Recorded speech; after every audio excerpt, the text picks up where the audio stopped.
গত বছর প্রথমবারের মতো 5টি দেশের ফ্রাঞ্চাইজি লিগের 5টি দল নিয়ে আয়োজন করা হয়েছিল গ্লোবাল সুপার লিগ অর্থাৎ জিএসএল। সেই আসরে চ্যাম্পিয়ন্স হয়েছিল বাংলাদেশের ফ্রাঞ্চাইজি রংপুর রাইডার্স।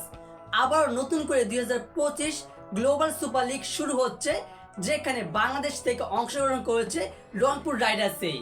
আর ইতিমধ্যে দ্বিতীয় আসরের জন্য গ্লোবাল সুপার লিগের সময়সূচি প্রকাশ করেছে আয়োজক কর্তৃপক্ষ, যেখানে প্রত্যেকটা দলের 4টি করে ম্যাচ রয়েছে।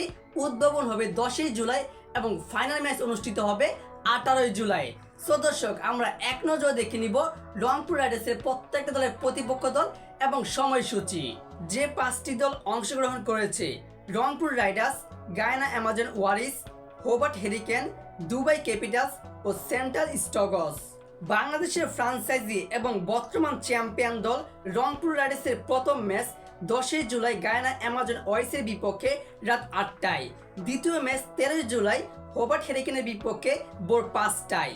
তৃতীয় ম্যাচ 16ই জুলাই দুবাই ক্যাপিটালসের বিপক্ষে ভোর 5টায়। চতুর্থ ম্যাচ 17ই জুলাই সেন্ট্রাল স্টকের বিপক্ষে ভোর 5টায়। সো দর্শক, এই ছিল রংপুর রাইডার্সের 4টি ম্যাচ। আশা করি রংপুর রাইডার্স এবার দুর্দান্ত পারফরমেন্স করে, দুর্দান্ত খেলে প্রত্যেকটা দলকে হারিয়ে তারা আবার বিশ্ব চ্যাম্পিয়নদের চ্যাম্পিয়ন হবে। সো দর্শক, এ বিষয়ে আপনার গুরুত্বপূর্ণ মতামতটি জানিয়ে দিবেন কমেন্ট বক্সে। আর অবশ্যই ভিডিওটিতে লাইক দিয়ে চ্যানেলটি সাবস্ক্রাইব করে আমাদের পাশেই থাকবেন। ধন্যবাদ।